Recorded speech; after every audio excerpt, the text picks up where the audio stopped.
मैं समुद्र के किनारे खड़ी थी और जब समुद्र की शीतल लहरें मेरे पैरों को छू रहे थे, मुझे याद आ रहा था किस तरीके से मैं और मेरी माँ यहाँ पर नहाया करते थे और मजे किया करते थे। आंसू की बूंदें मेरी आंखों से टपक कर मेरे गालों पर आई, जिसे मैं पोंछ कर हटा दिया। मैं अपने घर की ओर बढ़ने लगी। मेरे पापा कई सारे बैग और बॉक्स लेकर घर के अंदर आ रहे थे। अब घर पर एक अजनबी औरत आने वाली थी। पापा को देखकर मैं कही, मैं ऊपर जा रही हूँ। अपने कमरे में आकर मैंने अपना स्विम सूट पहन लिया। फिर मैं समंदर के किनारे वापस आ गई और पानी में उतरने ही जा रही थी कि किसी ने मुझे पीछे से पकड़ लिया और ढकेलते हुए पानी के अंदर तक ले जाने लगा। इससे पहले कि मैं कोई रिएक्ट कर पाती या चिल्ला पाती, मेरे अंदर एक अजीब सी सिहरन सी उठने लगी। जब मैं पीछे मुड़कर देखी, एक लंबा लड़का मेरे सामने खड़ा था। उसके छोटे छोटे बाल थे और सांवला रंग। जब उसके हरे आंखों को मैं देखी, पूछी, तुम कौन हो और मुझे पानी में यूं धक्का क्यों दिया? मैं भी तुमसे यही पूछना चाहता था कि तुम कौन हो, पर मैं पहले से ही जानता हूँ, तुम मेरी सौतेली बहन हो। मैं अपने हाथों को अपने सीने में मोड़ लिया। क्या तुम्हारा कोई नाम भी है? मेरा नाम आर्यन है, उसने जवाब दिया। मेरे पापा और नताशा पिछले 3 साल से डेट कर रहे थे। मेरे पापा ने अपना रिश्ता हमसे छुपाने की कोशिश की थी, क्योंकि मेरी माँ को इस बारे में पता चलता तो उनका दिल टूट जाता। नताशा मेरे पापा के साथ ऑफिस में काम करती थी और उनके बीच में रिश्ता हो गया था। मैंने देखा किस तरह से पापा मम्मी धीरे धीरे एक दूसरे से दूर हो रहे थे, जिससे मेरा दिल जलता था। फिर आखिर वही हुआ जो होना था। 6 महीने पहले पापा की इस अफेयर के बारे में मेरी माँ को पता लग गया और उनके बीच में आए दिन झगड़े होने लगे। मेरा बड़ा भाई आदि भी हमारे साथ ही अपनी बीवी बच्चों के साथ रहता था। वह भी पापा के खिलाफ हो गया जब पता चला कि मेरे पापा शादी से बाहर अफेयर चला रहे हैं। उसने माँ का सपोर्ट किया और वह लोग अलग हो गए। बस मेरी भाभी की 5 साल की बेटी हमारे पास रह गई। अब मैं और मेरे पापा उस बच्ची को संभालते थे। मेरे भैया भाभी दोनों नौकरी करते थे और इस गड़बड़ी में बच्ची को यहाँ छोड़कर चले गए थे। आखिरकार मेरे पापा ने नताशा से शादी कर ली और आज वह हमारे घर पर शिफ्ट हो रही है और अनजान औरत अब हमारे घर पर रहने वाली है। पर मैंने कभी भी यह नहीं सोचा था कि मेरा कोई सौतेला भाई होगा। अब मेरे पास एक काफी क्यूट और हैंडसम सौतेला भाई है। सर हिलाते हुए मैं सोचने लगी कि किन ख्यालों में खो गई। जब घर वापस आई, डैड के पास सीधी पहुंच गई। अपने हाथों को मोड़कर मैंने पूछा, आर्यन के बारे में मुझे कब बताने वाले थे? मेरे पापा ने कहा, मुझे ऐसे मत घूरो, मुझे नहीं पता था कि तुम कैसा रिएक्ट करोगी, इसलिए तुम्हें बताने में डर रहा था। और देखो, मुझे नहीं मालूम था कि वह इतनी जल्दी यहाँ पर आ जाएगा। मैं अपना नाक ऊपर करते हुए कही, मुझे भाई नहीं चाहिए। पापा से बात करके मैं जब सीढ़ियों से चढ़कर ऊपर जा रही थी, एक मजबूत सीने से टकराई और मेरा पैर फिसल गया। मैं सीधी नीचे गिरने ही वाली थी कि किसी ने मजबूत बाहों से मुझे थाम लिया। सामने आर्यन खड़ा था और मैं उसकी आंखों में देख रही थी। मैंने उसे पीछे धकेला और सीधी खड़ी हो गई। कहा, तुम देख कर नहीं चल सकते? गुस्से से मैं अपने कमरे में आ गई और वह खड़ा खड़ा मुझे देखता रह गया। शाम होते ही मैं काम पर चली गई। घर आते आते रात के 11 बज गए थे। मैं एक रेस्टोरेंट में वेटर का काम करती हूँ। गर्मी की छुट्टी में मैं हमेशा ही यहाँ पार्ट टाइम जॉब करती हूँ ताकि अपने कॉलेज के लिए पैसे बचा सकूँ। मैं जिस रेस्टोरेंट में काम करती थी, रात में मेरा बॉयफ्रेंड संजीव वहाँ आ गया। मेरी शिफ्ट खत्म हो चुकी थी। उसने कहा, चलो मैं तुम्हें घर ड्रॉप कर देता हूँ। जब तक हम घर पहुँचे, हम चुपचाप घर के अंदर घुस गए और दरवाजा बंद कर दिया। उसके हाथ पकड़कर चुपचाप उसे घर के अंदर ले जाने लगी। जब तक मैं सीढ़ियों तक पहुंची, उसे दिशा दिखाकर अपने कमरे की ओर ले जाने लगी। वह मुझे चूमने लगा। वह मेरे पैरों को फैला दिया और नीचे झुक गया। इससे पहले कि मुझे चूमता, मैं अपने हाथों से उसके बालों को सहलाने लगी और अपने हाथ मेरे शर्ट के अंदर डाल दिए। जैसे ही अपनी जीभ को मेरे मुंह के अंदर डालने जाता, अचानक से लाइट जल गई। मेरी आंखें बड़ी बड़ी हो गई। जब मैं उधर देखी तो सामने आर्यन खड़ा था। मैं जा रहा हूँ कहता हुआ संजीव आर्यन को देखा और वहाँ से तुरंत निकल गया। अब आर्यन मेरे पास आ गया। पूछा, वह कौन था? मेरा बॉयफ्रेंड था, मैंने जवाब दिया। मैं अपने कमरे में चली आई और वह पीछे पीछे आ गया। कितने दिन से तुम साथ हो? 2 महीने से, मैंने जवाब दिया। वह दरवाजे पर टेक लगाकर खड़ा हो गया, अपने हाथों को सीने में मोड़ लिया। मुझे लगा था तुम इससे ज्यादा खुद को इज्जत करती होगी। गुस्से से उसे देखते हुए मैं कही, तुम कहना क्या चाहते हो? उसने कहा, हम दोनों को पता है वह बस तुम्हारे कमरे में सोने के लिए नहीं आ रहा था। अगर तुम्हारे साथ कुछ करता तो क्या तुम उसे रोकती?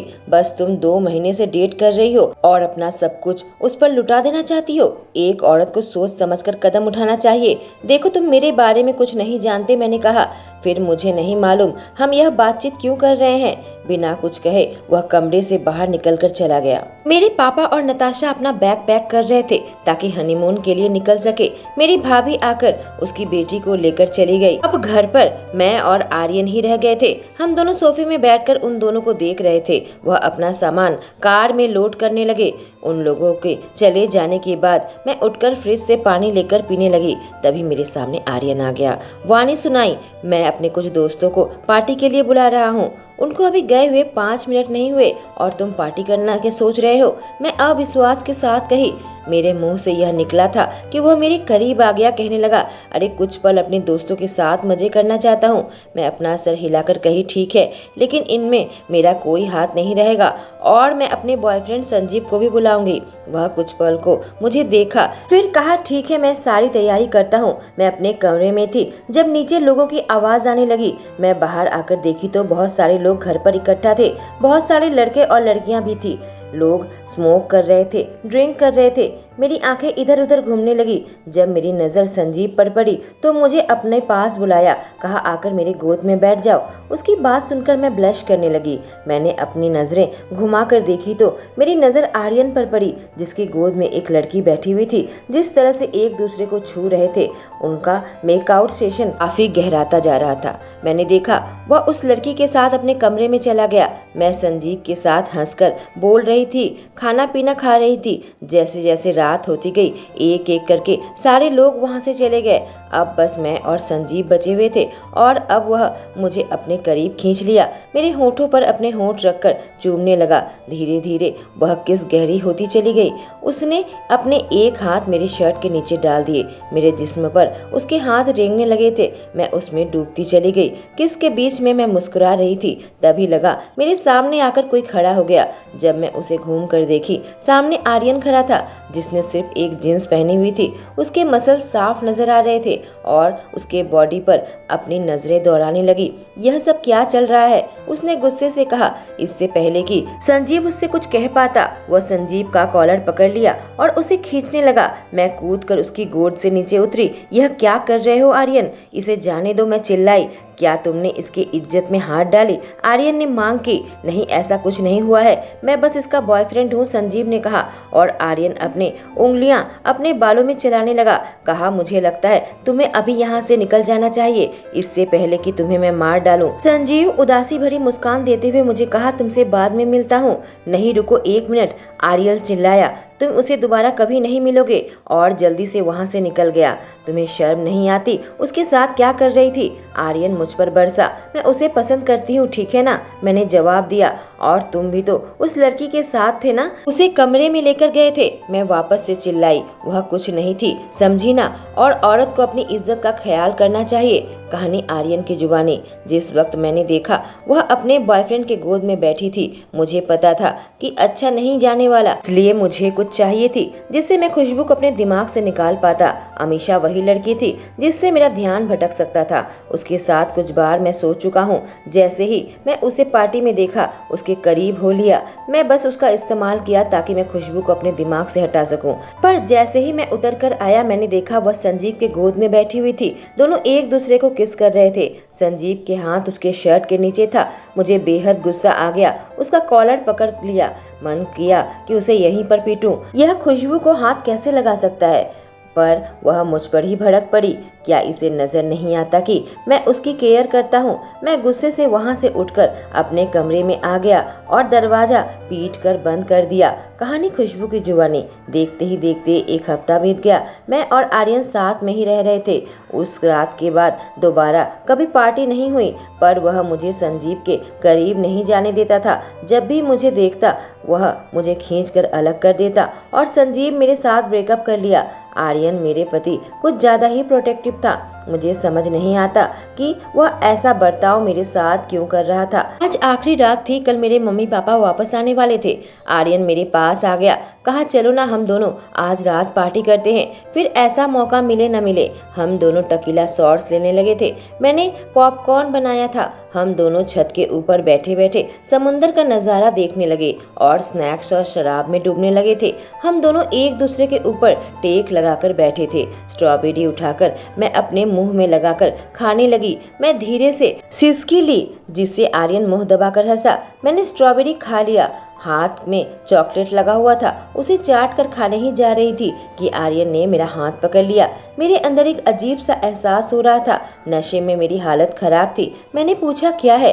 ठंडी हवा से मेरा सवाल कहीं गुम हो गया था। वह मेरी आंखों में देख रहा था। मेरे हाथ को पकड़कर मेरी उंगली को चाट कर उसका चॉकलेट खाने लगा। मेरी सांसें गले में ही अटक गई जब वह मेरी उंगली को चाट रहा था। जब उसने मुझे छोड़ा, मैंने देखा वह ब्लश कर रहा था। मुझे माफ करना, उसने कहा। मैं सोचने लगी उसके होठों का स्वाद कैसा होगा, जिससे मैं वह उंगली अपने मुंह में डालकर उसे चाटने लगी, जिससे हम दोनों आश्चर्यचकित हो गए। उसने मेरे हाथों को हटा दिया, इससे पहले कि अपने होठ मेरे होठों पर रख देता।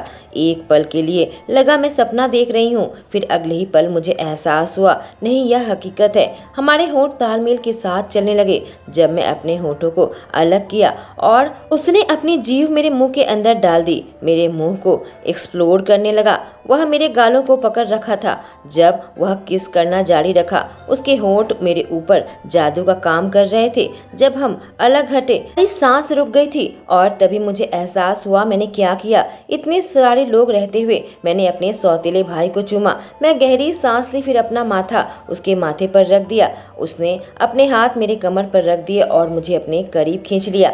यह तो बहुत ही मेरे मुंह से निकला, पर मैं आगे जारी नहीं रख पाई। उसने वाक्य को पूरा किया। कमाल का था, पर मुझे पता है हम ऐसा नहीं कर सकते। मैं बहुत थक गई हूँ, मैंने कहा। हम दोनों अब मेरे कमरे में आ गए थे। मुझे यकीन नहीं आ रहा था कि हमारे बीच में यह क्या हो रहा था। वह मेरे पास आकर लेट गया। मेरे दिल की धड़कन बेहद तेज हो गई और मैं इस किस के बारे में सोचते हुए सो गई। जब सुबह उठी तो मैं उसके बाहों में थी। वह मुझे प्यार से देख रहा था। मैंने कहा सुबह को कोई किस नहीं करोगे? उसने जवाब दिया, प्रिंसेस तुम मेरी जान ले रही हो। उसकी बात सुनकर मैं हंसने लगी। कहा मैं मजाक कर रही हूँ, लेकिन हमारे बीच में जो कुछ भी हुआ उसके बारे में हमें बात करनी होगी। वह उठ खड़ा हुआ, जाने लगा। मुझसे कहा, इसमें बात करने वाली कौन सी बात है?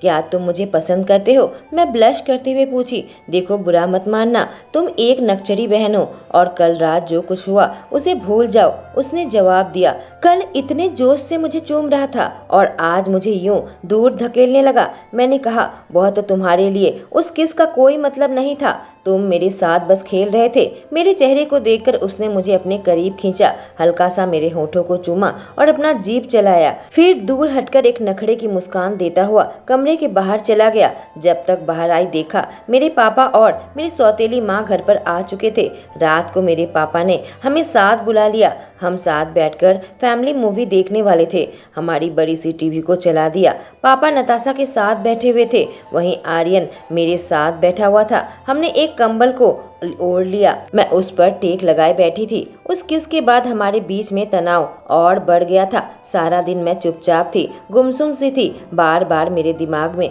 वह किस ही चल रही थी। मुझे पता है यह गलत है। अगर मेरे पापा को पता लग गया तो वह बेहद गुस्सा करेंगे। एक घर पर आर्यन के साथ रहना अब मुश्किल होने लगा था।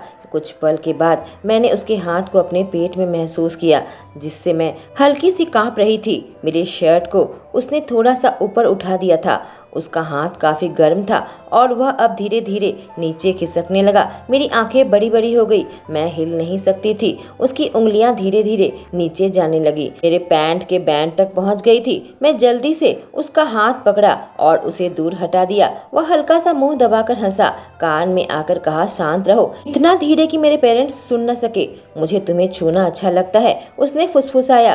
तुम हमारे पेरेंट्स के सामने ऐसे मुझे हाथ नहीं लगा सकते। मैं वापस से कही, उसने कहा अच्छा, तो जब पेरेंट्स नहीं रहेंगे तब तो तुम्हें छूने की इजाज़त है ना। शर्म से मेरे गाल लाल हो गए। मेरे कहने का मतलब यह नहीं था, मैंने कहा। मैं उठकर बाथरूम के लिए आ गई। जब निकलकर वापस जाने ही लगी, मैंने देखा आर्यन भी मेरे पीछे पीछे आ गया था। उसने मेरा हाथ पकड़ लिया, मुझे अपने करीब खींच लिया और किनारे ले आया। इससे पहले कि मुझे बोलने का कोई मौका मिलता, उसके होंठ मेरे होंठों पर थे।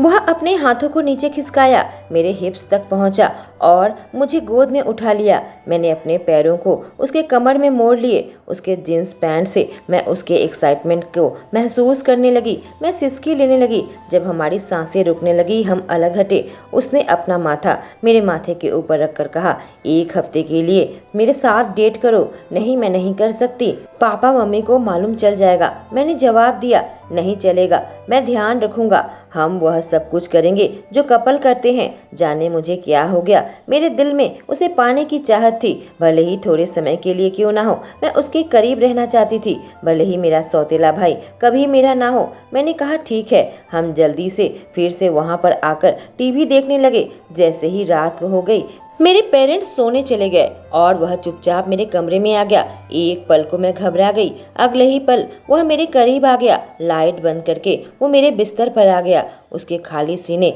मेरे सीने के ऊपर दबने लगा। अपनी बाजुओं से मुझे अपने और करीब खींचा और मेरे गालों को चूमने लगा। उसके शरीर की गर्मी को महसूस करने लगी। क्या मैं तुम्हारे साथ कुछ कर सकता हूँ? उसने पूछा, कांपती हुई सांस छोड़ते हुए। मैंने कहा ठीक है।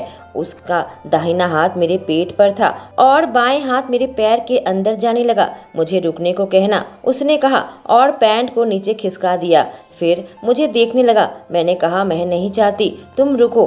उसकी उंगलियां अपना जादू बिखेरने लगी। मैं नहीं चाहती थी कि यह पल कभी खत्म हो। मेरी आंखें बंद होने लगी। हल्की हल्की सिसकी मेरे मुंह से निकलने लगी। मैंने अपने पैर फैला दिए थे। बिना किसी झिझक के वह मेरे मूल तक पहुंच गया था। सिसकी लेते हुए मैं थोड़ी सी तिरछी हो गई थी। मैंने अपने हाथों से उसके कंधे को पकड़ रखा था। वह कहना आसान है कि मैं जितनी एक्साइटेड थी, वह भी उतना ही एक्साइटेड हो रहा था। मुझे पता लग रहा था कि वह इसे और अच्छा बनाना चाहता है। वह अपने होठों से मेरे होठों को चूमने लगा। मैं उसका साथ देने लगी। मुझे एहसास हुआ मैं बहुत ऊंचाई पर चढ़ चुकी थी। उसके बालों को मैंने कसकर पकड़ लिया था और वह अभी मुझे सुख दे रहा था। मैंने कहा, आर्यन, तुम्हें इस तरीके से देखना कमाल का है। उसने कहा। मैंने कहा, तुम्हें यह अजीब सा नहीं लगता? अजीब क्यों? उसने पूछा।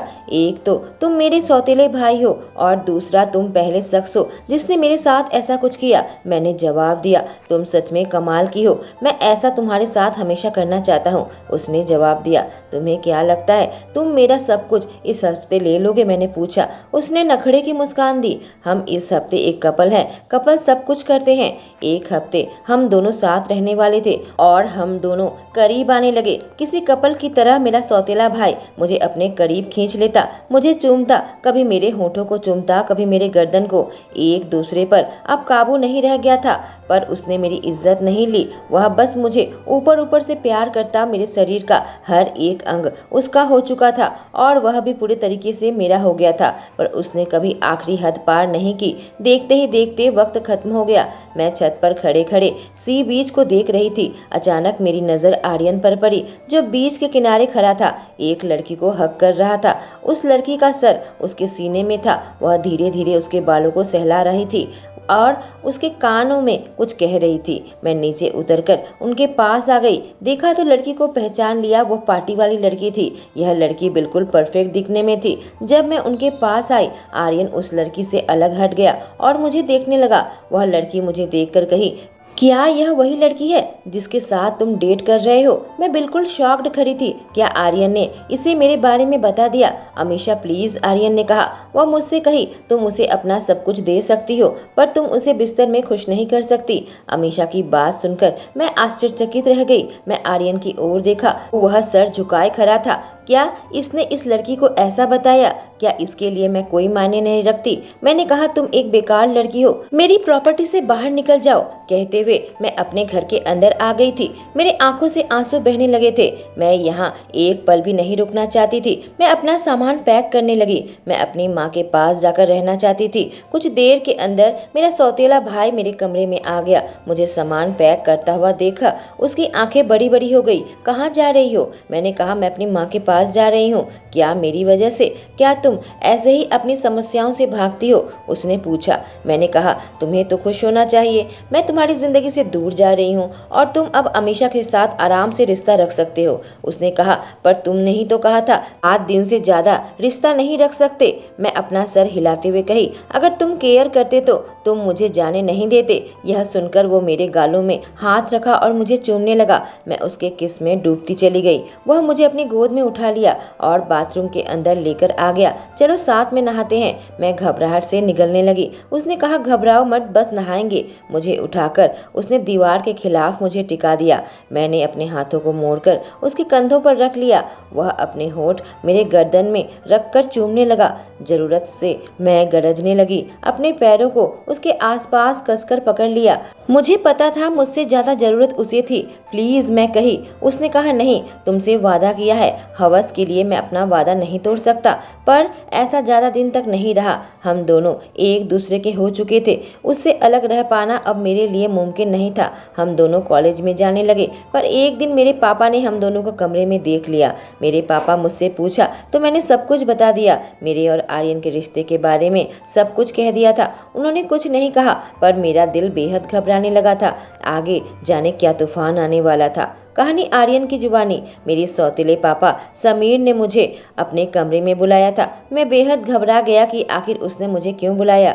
जब उन्होंने मुझसे पूछा कि आखिर मेरे और खुशबू के बीच में क्या रिश्ता है, क्या मैं सिर्फ उसका इस्तेमाल कर रहा हूँ, मैंने कहा, मैं उसे पसंद करता हूँ। समीर ने कहा, मेरी बेटी का दिल कभी मत दुखाना। मैंने कहा, मैं वादा करता हूँ। मेरी माँ को भी हमारे बारे में पता लग चुका था, पर किसी ने हमारा विरोध नहीं किया। मैं खुशबू के बिना नहीं रह सकता था। उसमें मेरी जान बसी थी, पर मैंने उसे कभी अपनी गर्लफ्रेंड होने को नहीं कहा था, न ही कभी कहा था कि मैं उससे प्यार करता हूँ। पर हमारे बीच में जिस्मानी रिश्ता था। अपनी कॉलेज की पढ़ाई पूरी होने का इंतजार कर रहा था। कॉलेज की पढ़ाई पूरी होते ही हम दोनों नौकरी में लग गए, पर काम के दबाव में अब हम दोनों एक दूसरे के साथ ज़्यादा वक्त नहीं बिता पाते थे। मुझे महसूस हुआ खुशबू मुझसे दूर जाने लगी थी। कहानी खुशबू की जुबानी। लगभग 1 महीना होने को था। हम दोनों नौकरी कर रहे थे। आर्यन मुझसे दूर होने लगा था और इसका एहसास मुझे तब हुआ जब मैं उसे एक लड़की के साथ शॉपिंग मॉल में देख लिया। उसके साथ किसी दुकान पर गया था। वह लड़की शायद उसकी ही ऑफिस में काम करती थी। यह देखकर मेरा दिल बिल्कुल टूट गया था। आर्यन ने मुझे कभी अपनी गर्लफ्रेंड होने को नहीं कहा, न ही मुझसे शादी के लिए प्रपोज किया था। हाँ, मैं जानती हूँ हम भाई बहन हैं। क्या यही वजह है कि वह मुझे अपने से दूरी बना रहा है, क्योंकि हम कभी एक नहीं हो पाएंगे? मेरा दिल यह सोचकर टूटने लगा था। मैं घर आकर रोने लगी। आर्यन ऑफिस से काम करके आया। मैंने उससे नजरें नहीं मिलाई थी। अपने कमरे में आकर मैं फिर से आंसू बहा रही थी। आर्यन कमरे के अंदर आ गया। उसने मुझे रोता हुआ पाया, मेरे पास आ गया। क्या बात है प्रिंसेस, क्यों रो रही हो? मैंने अपने आंसू पोंछकर हटा दिए। उसने कुछ नहीं कहा। जाओ यहाँ से आर्यन, मुझे अकेला छोड़ दो, मैं चिल्लाई। एक पल के लिए पीछे हटा, फिर गुस्से से कमरे से बाहर चला गया और जोर से दरवाजा बंद कर दिया। और मुझे एहसास हो गया अब उसे मेरी जरूरत नहीं है। अगले दिन मैं समुंदर के सामने खड़ी थी। ठंडी हवा चल रही थी। समुंदर के पानी से मैं अपने पैर गीले कर रही थी, पर मेरी आंखों में अब भी आंसू थे। मुझे बेहद दर्द हो रहा था कि मेरा दिल टूटने वाला था। तभी पीछे से किसी के कदमों की आहट आई। मैं मुड़कर देखी तो आर्यन सामने खड़ा था। बहुत ही प्यार से मुझे देखने लगा। मेरे पास आ गया। मुझे देखकर कहा, क्या बात है, क्यों परेशान हो? क्या बताओगी? मैंने कहा, मैं तुम्हारी सौतेली बहन हूँ। तुम जानते हो रिश्ता आगे नहीं बढ़ सकता, इसलिए तुमने मुझे यूं ठुकरा दिया। मैंने तुम्हें मॉल में उस लड़की के साथ देखा था। एक पल को उसकी आंखें बड़ी बड़ी हो गई। उसके साथ कुछ खरीदने गया था, उसने जवाब दिया। पर तुम जब घर वापस आए थे तुम्हारे हाथ में कोई शॉपिंग बैग नहीं था। मैंने कहा, हाँ, क्योंकि बड़ी चीज नहीं ली थी। कहकर वह अपनी जेब से कुछ निकाला। कहा, इसे खरीदा, जिसके लिए उस लड़की ने मेरी मदद की। उसके हाथ में एक छोटा सा बॉक्स था। जब खोला उसके अंदर एक अंगूठी थी।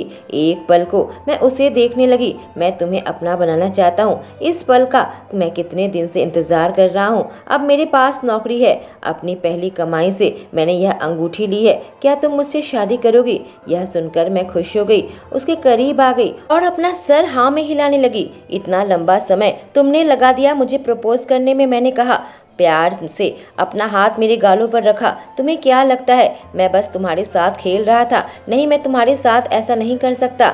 मैं तुम्हें बहुत पहले से ही चाहता हूँ। क्या तुम्हें मेरे प्यार का एहसास नहीं हुआ? उसने इतना ही कहा था, मैं उससे लिपट गई। उसने कहा, तुम्हारे पापा ने मुझे पहले ही सलाह दे दी थी, हमारी बात हुई थी और मैंने कहा था मैं तुम्हारे साथ सीरियस हूँ। मैं उसकी तरफ देखी, कहा, क्या पापा मान गए? उसने सर हिलाया, कहा, हाँ। मुझे यकीन नहीं आ रहा था मेरा सौतेला भाई कभी मेरा पति बन जाएगा। और सबसे बड़ी खुशी मुझे यह हुई कि मेरा पूरा परिवार शादी में साथ था। भले ही मेरे मम्मी पापा का तलाक हो गया हो, पर मेरी मम्मी, भैया, भाभी, उनकी बेटी सब शादी में आए थे। सब अपनी जिंदगी में धीरे धीरे आगे बढ़ गए थे और हम दोनों ने भी एक नई दुनिया बसाई। दोस्तों, ये कहानी यहीं तक। आशा करती हूँ आपको पसंद आई होगी। Thank you.